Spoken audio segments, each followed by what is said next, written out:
Hey guys, we were talking before the show. We just started a good conversation, so we just went ahead and everybody recorded. This is completely unedited, not at all what we were going to talk about today. But we just thought it'd be a really good opportunity for y'all to hear the raw, uncut thoughts and conversations that we have together. So here we go. I hope you enjoy. With the teachers and the narrative and all that, nowadays with the COVID stuff, we have in March, man, teachers don't get paid enough, right? Look at this. They do so much. Look at them being flexible, right? And then now it's, okay, well, who needs teachers, right? They should suck it up and do their job, right? And all this because teachers are like, I don't want to get sick and I don't want, like, how are you taking care of us? And there's not a narrative of the school's taking care of them. It's just, get in there and do your job. Whereas in March, it was, you deserve a pay raise, right? You deserve this right and that right. Well, the comparison is look at, the grocery stores workers. Mm-hmm. They had to work through all this. Yep. Gas station attendants, paramedics, firefighters. Essential boys, right. Which is fine, but if you don't think your education's essential, I don't know what to tell you. Oh, I agree. Yeah. And there's a complete difference learning digitally than going to actual in-person. There's an actual benefit to having in-school learning for the children. Mm-hmm. I will say there are benefits to homeschooling 100%. if done properly. If done properly is the key word. If you as a parent cannot establish a good routine, teach properly, engage your kid both academically and socially, it's probably going to do more harm than good. Yep. But for a large majority of people, the school system is what the kids need. Right. And on top of that, people work. Mm-hmm. Right. And now, again, teachers want to be compared to, we're not nannies, we're teachers. Well, you're not really doing a good job teaching in the first place because the United States doesn't have high standards. 100%. In marks in the first place. So are you a glorified babysitter? Yes. Yeah, in a way. Well, right? And that's the argument to the parents that want in person. The people who argue against that are, they just need babysitters. They don't want to keep their kids at home. They've had their kids home for the past 4 months. And that's 100% not true. It's not, but it is. So you want your kid in school. Check. I, as a teacher, I fully believe your kid gets a better education in face-to-face. Now, if that face-to-face is in the school building or it's at home, either way, they get a better education. And for the economy, yes, parents need their kids to be away from school if they're not homeschooled, or away from home if they're not being homeschooled, to go to work for the economy to fully go. Now, I fully believe that there are parents out there that solely use school as a daycare. Like, they don't care about their kids' education. I've seen it. I've literally had I've literally had a parent tell me, I don't make them do their homework. They just go there so I can go to work. And I'm like, what? Because I'm sitting there like, hey. And those parents are doing no good for their kids. They're just setting them up for failure. No. And then they're not doing good for society either. No. When they're doing that. No. But I do have to disagree with you a little bit, Christian, about the learning in person, whether it's digitally or actually going. Because as a parent myself and having to deal with the first couple of weeks of the school that my oldest attends, it was all digital. Right. They literally spent 15 minutes a day in front of a teacher. Right. My kid didn't learn anything. I mean, she's in kindergarten. She did not learn a thing. She's in a dual immersion program where she takes Spanish too. She's not learning Spanish either. But now that she's in person, she's learning a whole lot more. Well, and I guess that's what I was trying to say was, it has to be in person. I think when I was saying at home, if you're purposely, like you said, directly homeschooling your kid, that's when it's profitable. Now, like Molly, my wife, she teaches, she taught digitally first, and then now she's doing, digital and in classroom, I forget what it's called. But anyways, hybrid, yes, thanks. And the crazy thing is, I think the kids that are going to school, you've seen their grades are going better. And I think that you see that kids miss the social interactions that, like, my wife's like, they don't bully each other anymore. They're just happy to see other people's faces, you know. They haven't seen anybody for 4 months. Right. So it's kind of like that silly stuff that they used to bully. Now my wife's like, yeah, they don't really do that. They're just happy to interact with somebody their age. Well, the bullying could stem from inefficiencies and inadequacies of the school program as a whole. Oh, yeah. The kids get bored, they get tired, they get annoyed. And they have their peers to take them out. I mean, if you're in class 7 hours a day, 8 hours a day, 5 days a week, with very limited breaks, and you see the same people, you're going to get annoyed. It happens at work. Right. Just at work, you're adults, and you just scream at each other, and you don't have no one to tell you no. Right. See that. So, I think there is definitely inefficiencies in the schooling system, in the public schooling system as a whole. Oh yeah. I mean, you have what, 7, 8 hours? You can knock that down to 5 and 6 easily, I bet. You can do quick 30, 45-minute classes and do it. And I think they need to get rid of standardized testing, which they have for some states. They need to get rid of that. They need to give teachers, I think standards are fine. I think kind of giving them a timeline where, you know, the previous grade ends and you begin, I think that's fine. But don't sit there, and I remember teaching and they were like, you get 3 days on World War I. I was like, who can teach all of World War I in 3 days? You know what I mean? Right. But then you're teaching the kids what they want you to teach the kids. Exactly. They're trying to, and I can understand the argument of, let's take, you know, Black Lives Matter for instance. Yeah. They don't think teachers are teaching the correct history of America. Right. Which and honestly, there may not. be some validity to that. Yeah. Because like you said, if you're trying to learn something within a certain span of time, that subject is so broad that you can't. Well, so like when it comes to slavery, right, it is very hard to go in depth about slavery in elementary school, but it's very hard to talk about in general. But when I taught 5th grade, I specifically told them slavery happened. It was bad. It wasn't by choice. And I spent a whole day on character and why slavery was an issue. Does that make sense? Now that wasn't in my standards. I wasn't told to do that, but I felt like I personally could not just smooth over slavery and be like, yeah, we had slaves. Right. Was that part of your lesson plans that you had to turn in to be, because you have to turn lesson plans in to be approved, right? Yeah. So I went over and I pretty much, what I said, was, you know, talked about slavery, talked about the Civil War. And I said I was going to go in depth on the effects of slavery in the society or, you know, in the civilization. And that's kind of what I did was, I explained, you know, of course, didn't go into super detail, you know, about like the raping and things like and the lynching and stuff like that. Like you don't tell a 5th grader that, you know, but I did talk about, you know, they were punished for things that they really had no control of just all the time. And I kind of gave an example of, you know, hey, what if I told you to go pick up my classroom, right?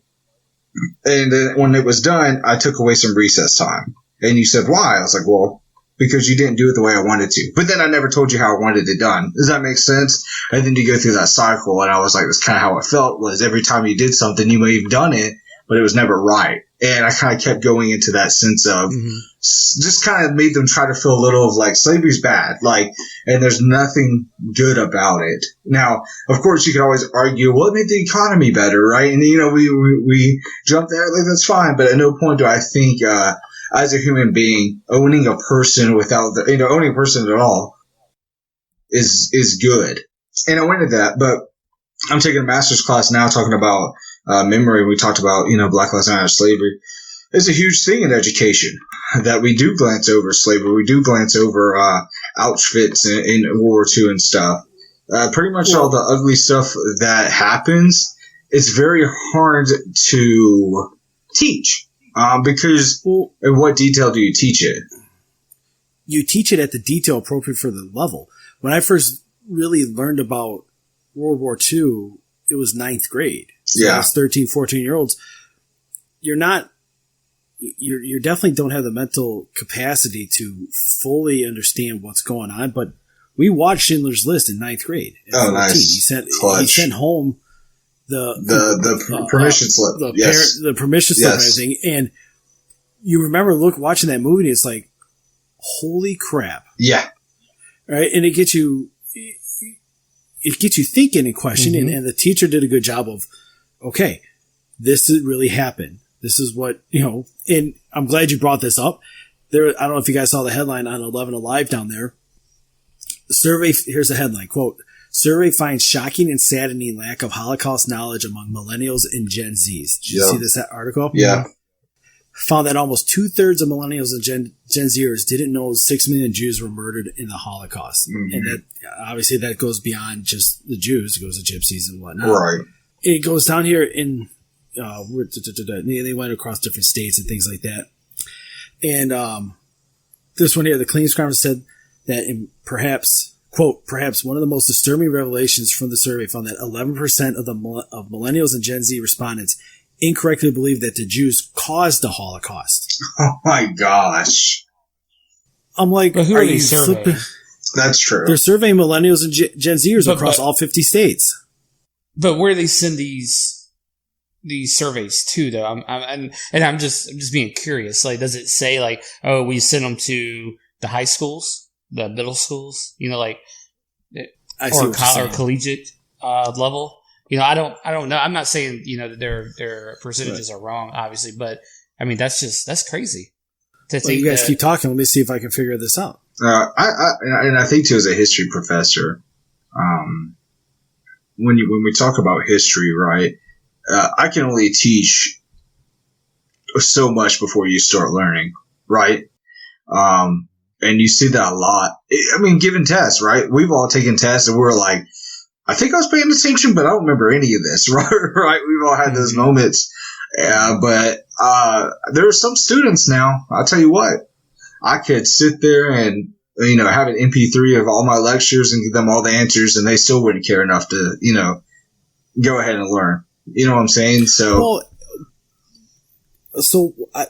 Why don't they care? I was never a huge history buff. Right. I was always more interested in the current things. Like, I didn't really care, American history of like what was happening in the 1500s in North America or the 1600s or whatever. Or even like as far as back, ancient Rome. I was always more interested in the current. So World War II was big, Vietnam was big, World War I even. Those were always interesting to me. So for people just not to care, that I think it speaks louder to societal problems and us losing core values as a populace. Yeah. I think everybody's is more focused on entertainment than education. I think that's true, but we don't value education the same way other countries do, and that's a problem. Oh, no. Because in Germany, they teach about the Nazis and the Holocaust and what happened. They have to. Rightfully so. And it goes back to America needs to teach about slavery and Jim Crow 100%. and the civil rights movement, and to go in more detail of the Civil War, why it was fought, and understand that, and this is what I've learned from you guys, is it's not, the Civil War was not just a fight about quote unquote slavery. Right. The bigger picture, slavery was the crutch. The bigger picture was states fighting for their rights and not believing the federal government overstepping them. Mm-hmm. Right. That's an entirely different conversation to have. And it'd be really relevant in today's times to take those same teachers like, okay, even though we now know the South was incorrect of wanting to have slavery, they were correct in wanting to fight for the individual state rights that they were granted in the Constitution, and they did not want the federal government overstepping them. Right. Two completely different conversations. Mm-hmm. But the argument to that is the state rights they were fighting for was to own another human being. Right. That's the argument to that. Yes, but in that time, the time context is very important. Mm-hmm. In 1860s and the 1840s, slavery was common in America. It was common in Europe, common across the world. Believe it or not, the North had slaves too. Just saying. Right. So, but this is the narrative you get though of the South is bad because they wanted to own people. No, to them, slavery was a business. It was immoral. It was incorrect. It was a 100%. Bad thing. Yeah. Get it? But it was in the time capsule that it was of the 1860s, it was a normal way of life across the country. So you have to look at it from that perspective. It'd be like today, like what if in 100 years, they think us talking through here on Skype is bizarre and weird and invasion of privacy or some really off the wall argument. You have like, well, no, it was common for us to do it back then. Right. So that gets lost. You have to have the time, say, okay, a better example, Rome with the gladiators. Gladiators were slaves forced to fight for their lives for pure entertainment purposes. Everyone knows owning gladiators and slaves was wrong back then, but they accept it because it was common practice. Even though it was wrong, it was common. And I think that's the same argument with slavery. We know it's wrong, but at this point in time, I mean, what are you going to do? And eventually we fought out of it through the Civil War and through, further into the 1960s with Jim Crow and all that stuff. And that's definitely one of the bigger stains of America, but you gotta identify the problems and then work through the problems. Right. And that's what nobody wants to do. They just want to say, bad, good, this, that, the other, instead of recognize the true fight that the state was having versus the BS argument. And I think the big thing in history is, I think control has been a big narrative of America. Rather, it's controlling states or it's controlling people. And I think at the end of the day, there are a lot of people who still believe that even though Jim Crow laws do not, exist illegally, that still there's the stain of Jim Crow today, right? And it's kind of a deep topic to think about because, of course, slavery is terrible, right? Nobody waking up today is like, I'm gonna own a person, and I think that's 100% okay, right? And I think too, separate but equal. I think everybody knew separate but equal was not equality, right? Because how can you be separate and equal? You're going down the lane of the core values that are held in the Constitution. Yeah. Those core values cannot be picked and choose from. 100%. If that document reads, all men are created equal. Right. That's exactly how it reads. It doesn't matter your race, your color, your religion, man, woman, child, whatever. You all have the same rights in this country. No ifs, ands, or buts. And for a vast, vast majority of today, that holds true. We all have the same rights. But there are problems with segments of the population that do get mistreated and don't get rightfully that goes into your whole privilege aspect. You're born a certain color, so you automatically get privileges. You're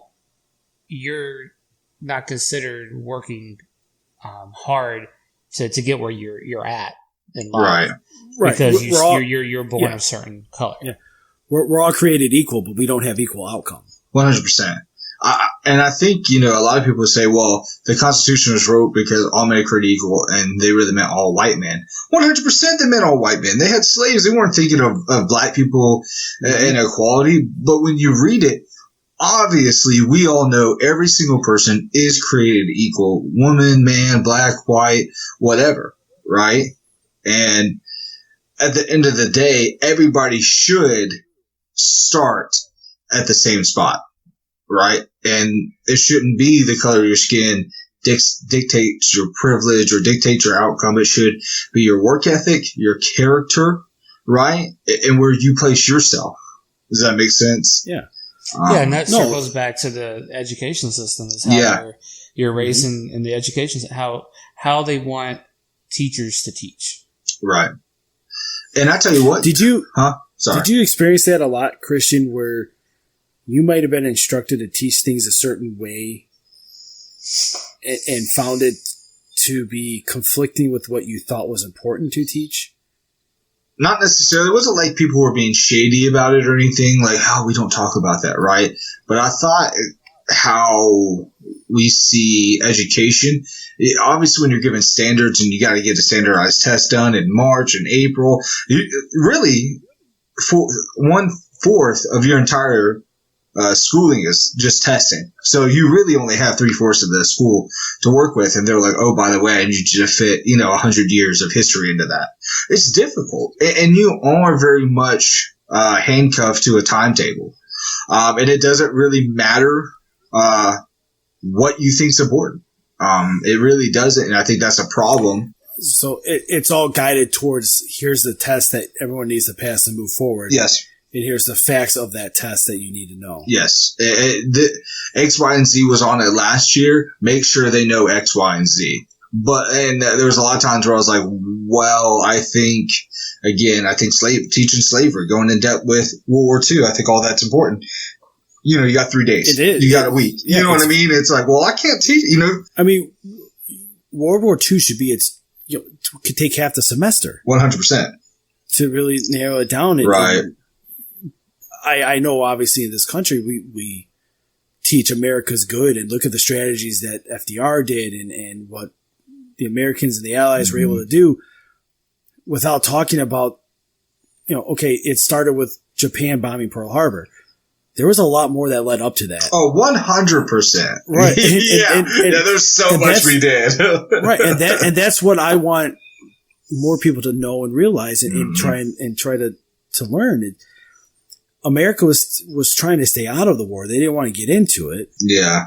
They didn't want to help. They figured it was a European conflict.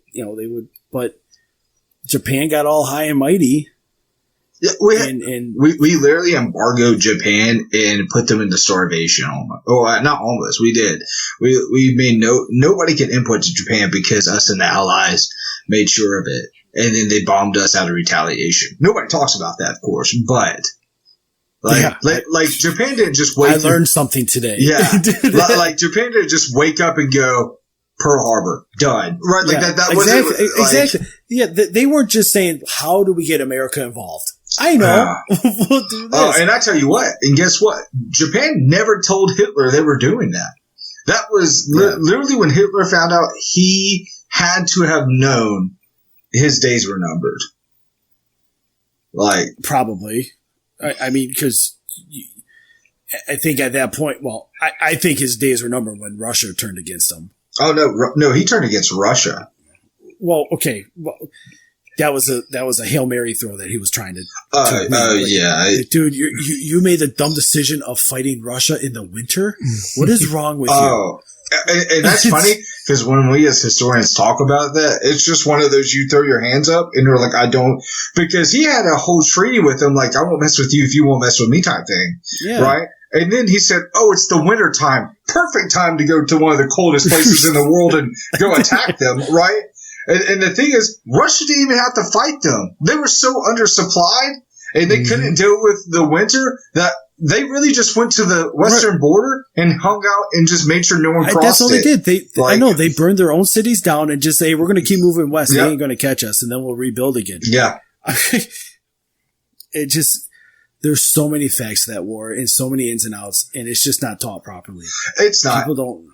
And I get it to a sense. You have to hold a standard for everybody. And I know there's a lot of generalization made, but I think until high school is taught more like college, with the sense that you have classes that you can choose, and obviously you need a math and this and that, and you need those. Until you can really start specializing, it's not going to be the same. You're not going to have the same education you're going to get everywhere. You're not. It's sad. Yeah. It's sad that happens. But I mean, you can start. Do you want to teach World Wars to grade schoolers? I don't think so. No, it may not be appropriate. But there needs to be more emphasis on these massive historical events and timeline main timeline points of interest in our country. Yeah, that we have learned from that people just forget. And side note, to answer your question about the survey with the Holocaust, they just randomized. They called they said I saw like 1,000 participants plus 200 in each state called people ages 18 to 39. It's either through phone, text, or call, so it was completely randomized. Interesting. Okay. Huh. Little yellow pages action. Let's just go through the yellow pages and figure it out. I want to bring the stat back up. I think they said, let's see if I can find. Like 40% couldn't name one concentration camp. Yeah, But, going to what you just said about, with the country, us hitting the main, the high points that, things that affected us. Just take, 9/11. We just had the 19th year anniversary of that, right? A few days ago. Yeah. I mean, I know I read somewhere where it stated that there are kids who don't realize how significant that day is. 100%. Or that day was. I'm sorry. That day was. Significant for in which direction? Of how it turned our country. Right. Yeah, 100%. The world's to the positive or to the negative? I mean, depends on how you look at it. Yeah. I know. That's what I'm trying to get to. I mean, you could go down the road of conspiracy theory where you have money in the game, and I forgot who it was. It's either I think it was actually the person who owned the Twin Towers took out an insurance policy months before, and then cashed out right after it happened. So, and then he cashed out again.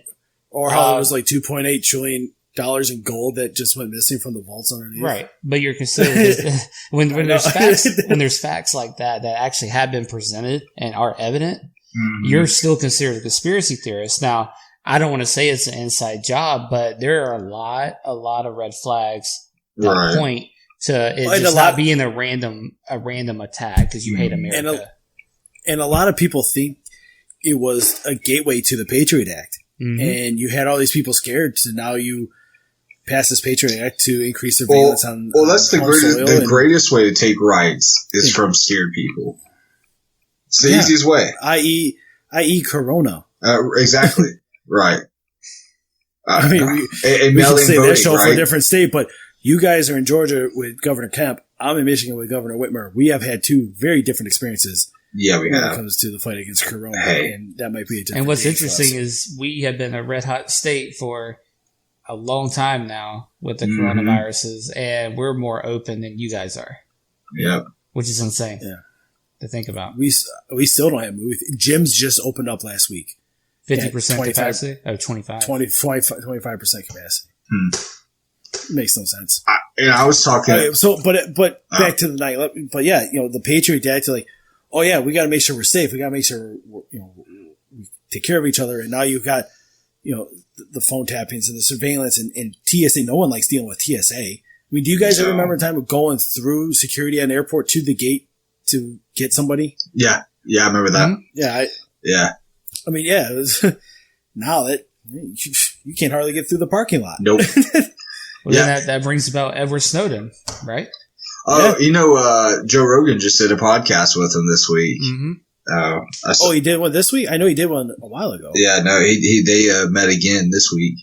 They said he's the guy that I would love to talk to. Oh man, the stories, the things he knows. I'm on the long list of people who want to talk to him. Right. You probably have 1 trillion book editors in front of you. Well, I'm talking more government officials. Oh yeah, 100%. Yeah, do you know who I really want to talk to right now? Who? Do you know the guy? His name is David Klein. Have you ever heard of him? I have heard the name. I can't tell you what he does.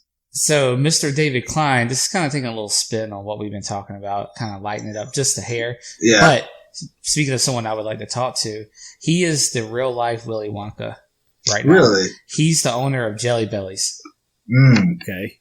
Jelly beans. What he's doing right now is over what I read, it said over the past year, he's traveled to all states and he's left a golden necklace, a necklace with a golden medallion somewhere. You have to register for this treasure hunt. Okay. And it costs $50 to register. It's a one-time registration fee. Yeah. And then you get clues on where to find this in your state. Okay. So awesome. If you find it, you win $5,000. Okay. Oh, cool. Great. The big thing about this is how he's really like Willy Wonka is that there's a golden ticket where you will own a candy factory in Florida. So anyone who registers has the chance to win the ultimate prize. And that is to own the candy factory in Florida and an all expense paid trip to the candy making at University of Wisconsin-Madison. Because he's set to retire. And so this is like his big thing to do. Giveaway. Isn't that wild? That's awesome. What a fun way to You can go to thegoldticket.com. Thegoldticket.com. To register. I got a golden ticket. So it's $49.99 to register. Golden ticket. I mean, clues to $5,000. Another inside joke. It's crazy. Yeah. Dude. That's awesome. And what a fantastic time to pull that out, too, right? A time where we need a lot of positivity. A time where we need just something to get our mind off things. I think something that we've all been missing is a little football action. I'll tell you that. Talking about getting our minds off things. It was kind of fun watching it this past weekend. Oh man, it was. My only thing about it is, if we're gonna keep this all gelled together with what we've been talking about, if you want to talk about football, let's gel it all together. We've been talking about in this podcast is that the protesters that were protesting the 2 cops that were ambushed in LA, the NFL backed those protesters. Yeah. And I didn't find that out till Sunday night. Actually, my wife told me, she's like, really? How are you watching this when they are backing the protesters who blocked the emergency entrance? Interesting. Yeah. And I had no idea that happened. And I also told her, like, I'm not watching it to watch the political views that are trying to be forced down everybody's throats. Right. I'm watching it for the sport of football. I just want to see the players play. Right. Is what I'm looking at. You're trying to win your fantasy team. Let's not be quiet. Let's be honest. I did very well the first week. Everybody who's listening, we're all in the same fantasy league, so we all know what Duz is trying to do. It was definitely fun watching sports again. It was more fun on Thursday night when the Chiefs were playing the Texans. You have fans at the game. Oh man, dude! And just the controversy behind that, but when you looked at the stands, the fans were pretty spread out. They were. Yeah. It looked like the Chiefs did a good job at stationing people where they could sit. They ticketed well, I guess is the best way to put it, right? Right, and they didn't let anyone sit like in the first 10 rows. Yeah, the first 10 rows, so you couldn't get close. And I know the NFL's been testing the players like crazy. They haven't had a positive test in like 2 or 3 weeks or something like that. So it was really cool seeing people enjoying the sport because baseball is my favorite sport, and it has been dull not having a crowd there, not having people in the stands. You don't like the white noise? And the I don't like the white noise. And the placards? Those cardboard cutouts were cool when I was watching Korean baseball in June, May and June when there's nothing else on TV at 3 a.m. Here, no, man. It's wide open spacing. People should be there. I like people jumping up for a foul ball or going for the home run, and people change the atmosphere of any sporting event. And the same goes for hockey and basketball. Hockey's considered the best playoff sport out there because of the crowd and the I atmosphere. absolutely love hockey games. Yes. Playoff hockey is the best. Hockey. I said that very Canadian. Hockey. My Uperness came out of me of being a northerner. Hey. We got the Canadians. God. Only a few miles from you, buddy. You're welcome to go over the hill. I'm probably about 30 miles from the border. Oh, that's not bad. Point. But you're only a minute away from my heart. Downtown Detroit, you're a quarter mile across the river, or a mile. Yeah. On the people mover. You go on the people mover. That's right. You were on there. I was. And you just wave over the Canadians. I've been on both sides watching the fireworks, watching the 4th of July fireworks on the other side at Windsor.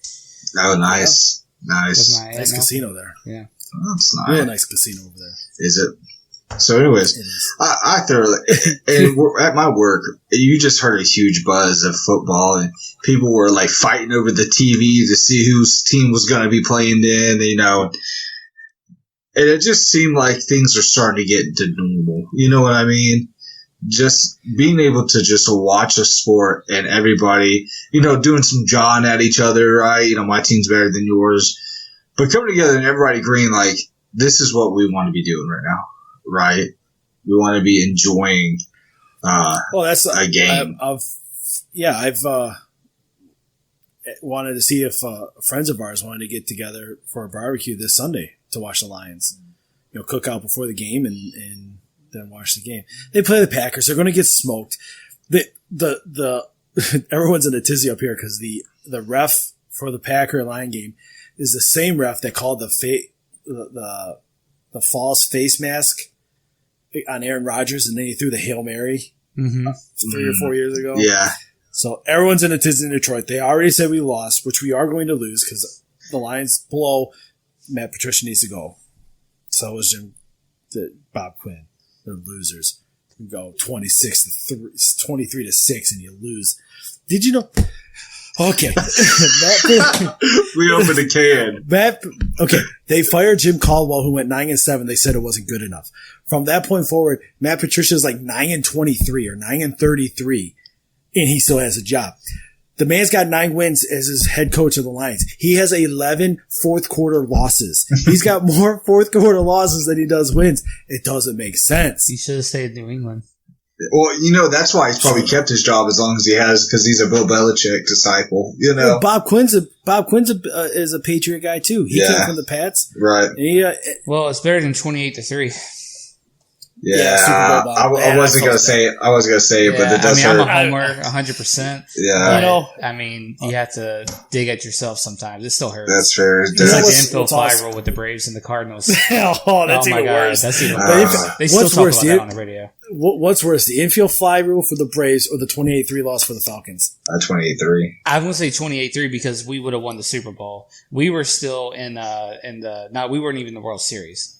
Right. With the Braves. Sense. So 23 third quarter, we were already playing in the parade. You know what I mean? Right, we were like, what backups want to play? Calling an infield fly halfway into the outfield. What a joke. That was crazy. But I felt so bad for you. I was texting you all during that game too. It was like, the Falcons got it. They're winning. This is awesome. Oh, God. What you're talking about, right? Watching it as a fan, you just sit there and you're like, surely, okay, that didn't happen. Surely, wait, that did, but then you're like, but can it, no, that did not happen. You're like, you can't get worse, can it? And every single play, it got a little worse. Welcome to Lions football since 1991. You finally had your, first 100-yard rusher last year? Was it last year they got it or the year before? No, it was like their first 100-yard rusher in like 3 seasons. Yeah. 100-yard rusher in a game. It was Reggie Bush when he was on the team. Yeah. Was that like 2015? Was it Carry-On? Was it Carry-On that did it? I think he did, yeah. Hell, Adrian Peterson just came in and he had 91 yards. I saw that. I was texting you about that.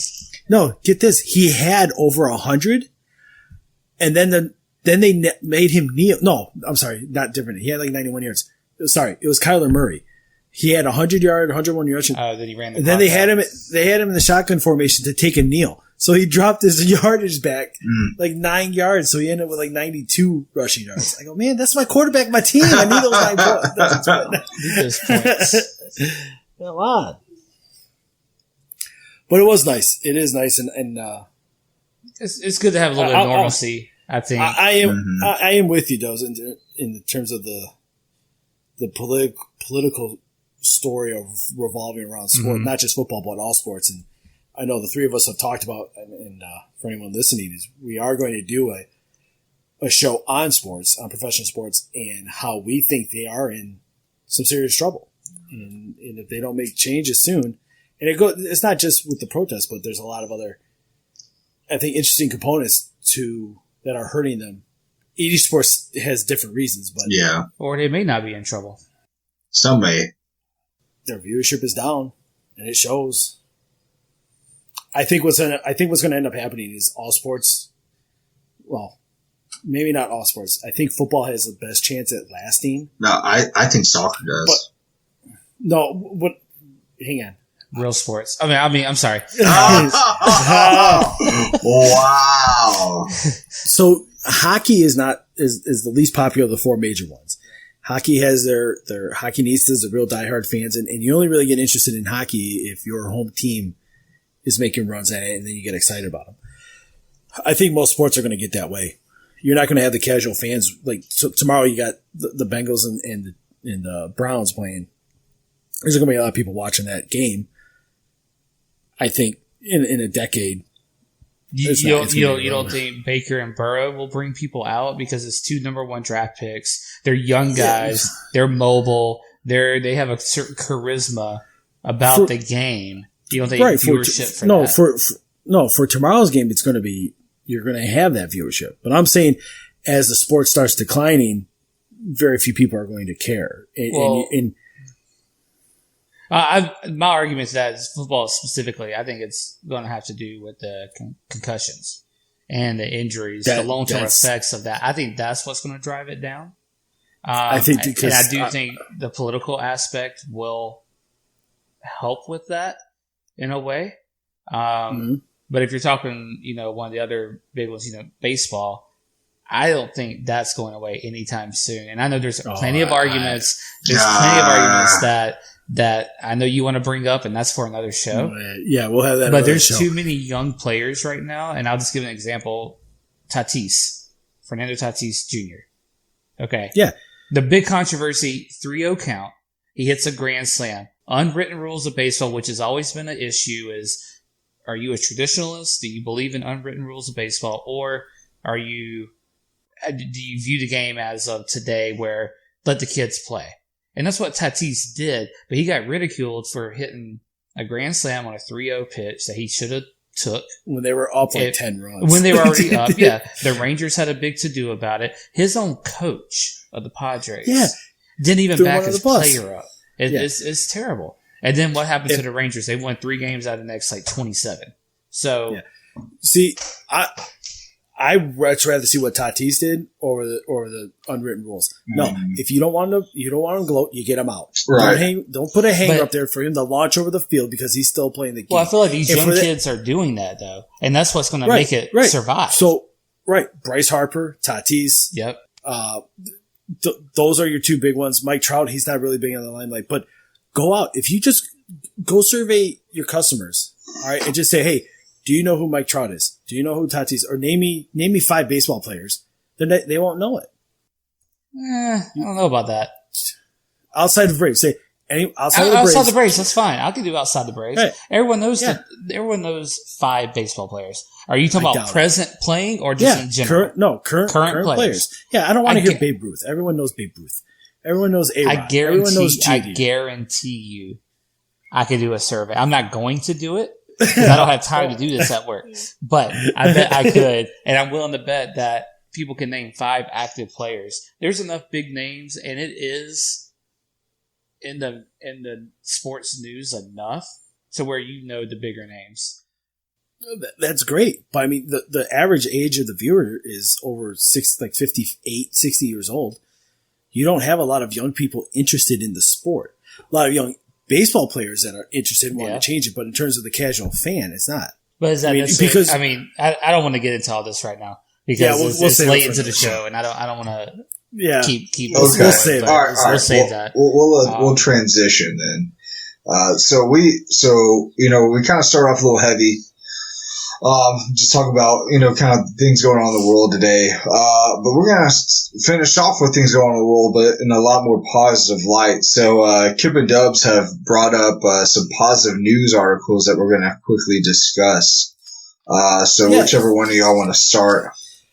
Yeah, we kind of went off on a tangent. We just started recording because we had a good talk going pre-show. Right. This was supposed to be a 30-minute podcast, and this is obviously extended beyond that. So Christian, have fun editing this. Thank you. Thank you. I cannot wait. But for the most part, it's going to be, an unedited version. I like it. So the first thing I brought up was the Army Ranger Patrick Payne. He got the Medal of Honor award earlier in the week. Mm-hmm. I didn't know anything about this guy, or why I did. Are you familiar with him, Christian? I have heard the name and I saw that he won it, but I did not read into detail past that. No. So he's an Army Ranger. He's a young guy. He he joined the Army after 9/11, inspired by patriotism. He had 14 deployments over to Iraq and the Middle East. Wow. 14. That's insane. So anyway, he got the Medal of Honor. President Trump gave it to him. It was early in the week. He rescued 75 hostages from this prison, from this ISIS prison. The headline says 75, but the article says 70, so we'll just call it that. But it wasn't just that he rescued them, it's how he rescued them. The building was on fire. It was starting to collapse, and these hostages were held behind this steel gate, double locked. So he ran into the building. He knew people were there. He was able to get one bolt cut, and then he had to leave because it was getting too hot. He had to take a breath. He went back in, got the other bolt cut, and got everyone out. And he was the last man out. And he disobeyed orders by telling them to evict because it was too dangerous and everything. But he rescued these 70 people from an ISIS camp. It's like, good golly, man. The ball's on you. Yeah. What a hero. And that's why you have the Army, the Rangers. They're just incredible. Just absolutely incredible. And I think that goes to show, hey, a human life's worth it, right? Any life's worth risking, especially him going, nobody would have told him, oh man, you should have done that, right? Because he disobeyed orders. People were telling him don't do it. But he said, no, I'm going to go ahead and if I can breathe, I'm going to go fight, And it wasn't just fire in the building. Like, there was bullets flying. It was active war. It ended up 20 enemies were killed. Good on him, man. Bravo. Congratulations to you, sir. Thank you for your service. Well, go ahead, Dubs. Well, we already kind of hit on mine. Mine was the David Klein with the Jelly Bellies. Yeah. We kind of already discussed that in the pod. I kind of threw that in there because it was a kind of a good segue about people we would love to talk to. Right. Speaking of Edward Snowden, and when I found this article, I was like, this is insane. I mean, it's a real life Willy Wonka. It's incredible. And his whole reason is he said he wanted to create a treasure hunt for families. So you can take your grandma, grandpa, mom, dad. You can go out, search for these clues, spend time together. And that's his ultimate goal. Yeah, it's great. Yeah, you find one of the medallions, you win $5,000. You find the golden ticket, you're winning a candy factory and getting to learn how to make candy from a university. That's fantastic. Pretty awesome. Yeah, pretty cool. Very cool. And like you said, Dubs, I think bringing families together is always a good thing. And that's I think that's really neat that's his goal, right? He's also going to give out money, but his main thing is, hey, try to get some families together and let them enjoy that time together, right? Kip, you got one more? Yeah, so this was another thing we could elaborate on this topic or a little bit closer, but so this came from I think it was like globalnews.com or something like that. Good News Network, sorry.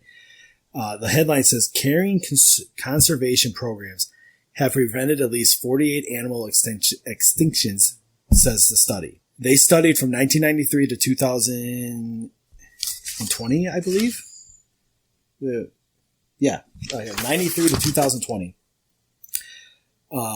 What they found was the extinction rates would have been 3.1 to 4.2 times higher for birds, representing 21 to 32 different birds, and 2.4 to 4.2 times higher for mammals, representing 7 to 16 mammal species that might have included the critically endangered Sumatran and Javan rhinoceros. So all this came down to is the conservation efforts that are being pushed forward across the globe are working, right? And I thought we talk a lot, or there's a talk of climate change and we're destroying the environment. And this was a positive news on that spin of the human species taking care of the other species that share the world. And to save 48 species, I think that's kind of relevant, right? And it goes on to say it was. God, okay, I want to get it right here. Well, I think it's huge that we see that those efforts are not for loss, right? Not for nothing. We see people going out there actively saving not just ourselves but other species, like you said, Kip. So this is what they came out to. The study has found that different families benefited differently from different conservation strategies. Birds benefited more from invasive species control and habitat protection, while mammals were saved more by government legislating and zoo reintroduction programs. And I know there's a lot of controversy specific to the mammals about zoos and what zoos do.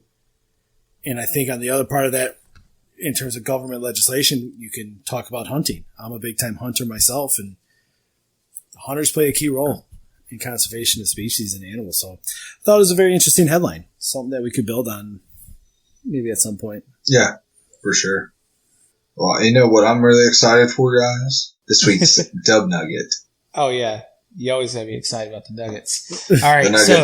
It's my mom's favorite part of our podcast, by the way. Oh, really? Yes. Okay, cool. Yes. Awesome. Nothing like mom support. Oh, yeah. She's like, that Dub Nuggets are really good. I said, thanks, Mom. That's great. All right, so this is an interesting fact here. So this is in Norway. It's actually a Norwegian island called Svalbard. Okay. In this island, it's illegal to die. Wow. It is illegal to die. It's because the bodies are unable to be buried safely due to the permafrost that's on the ground. So if you're about to die, they fly you back to the mainland, Norway, to pass away. Wow. Now, how interesting is that? That's pretty cool. Talk about your final flight. For real. Right. Right. Yeah, that is pretty wild. Man, interesting. It's illegal. Wow. You're really inconveniencing me right now. I need you to go fly back to the motherland. We're protecting our resources over here. Get your butt back to the Hey, it's already fueled up. Maybe I need you to bounce right now. Exactly right. See people start sneezing and coughing like, we're not taking chances here. I'm going to see you later. Good show, boys. That's good. Good job. Well, hey guys, thank y'all for listening to The Confused Gentleman again. Make sure y'all go like, share, and subscribe to our podcast. Let us know what y'all think. Go ahead and comment. We love to see what y'all think. If y'all have any questions, anything y'all want us to talk about, we would love to hear from that as well, guys. Thanks y'all again, and we'll see you next time, all right? See ya. See ya. See ya.